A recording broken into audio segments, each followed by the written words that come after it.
Welcome back to part 4. Welcome back to part 4 of Duke the Lost Engine.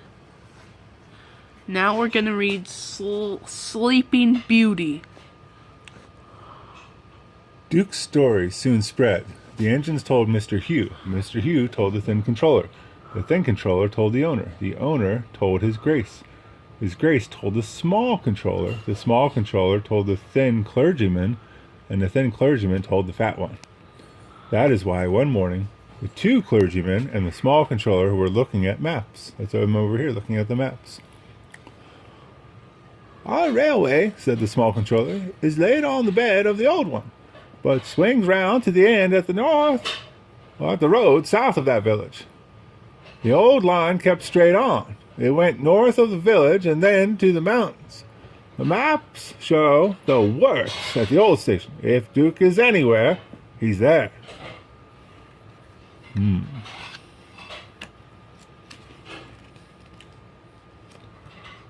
Are you writing another book, sir? Yes, said the thin clergyman, but not about you. He smiled at their downcast faces. Cheer up, he went on. It's about a nice old engine who is lost. But if you're good, the artist might put you in the pictures. Oh, thank you, sir.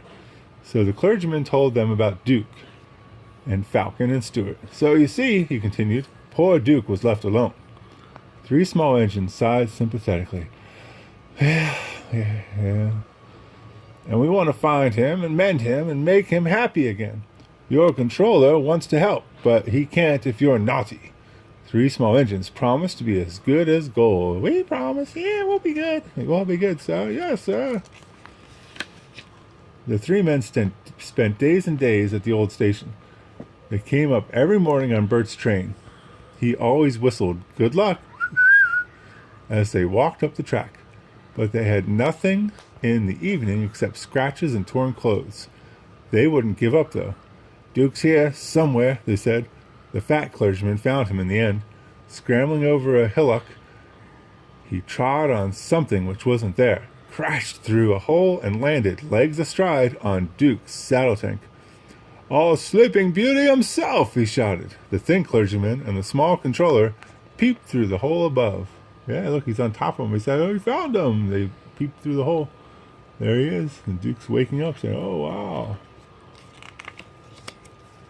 "Excuse me," inquired Duke. "Are you a vandal? Driver told me vandals break in and smash things." The fat clergyman ruefully felt his bruises. "Bless you, no," he laughed. "I'm quite respectable. I dropped in because I couldn't find your door." And he told Duke about Falcon and Stuart. "So they did remember," said Duke softly. Then, "Does his grace approve?" "Yes, he's coming." "To see me? How kind. And I'm all dirty.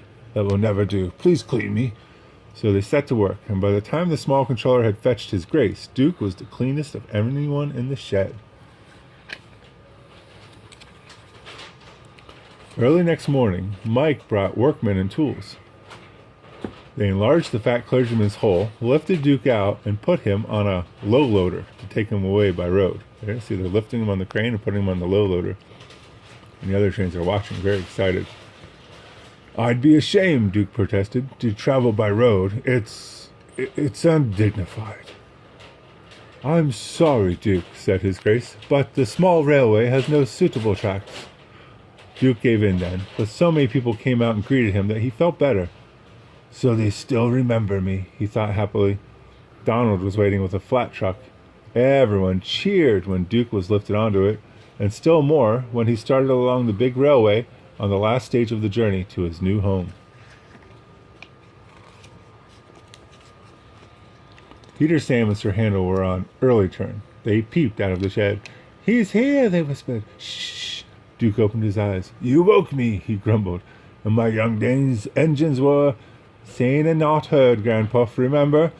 "I remember," said Duke. "Two idle good-for-nothings called Falcon and Stuart. Good for you, Grandpuff. We're glad you're come. We can keep you in order now." "Keep me in order? Impertinence! Be off!" The pair chucked away, well content. "Impudent scallywags," murmured Duke. but his old eyes twinkled, and for the first time in years, he smiled as he dozed in the sun. He's going to take a nap. He's happy to be back with the engines, and they're happy to have him back. And that's the end of our story.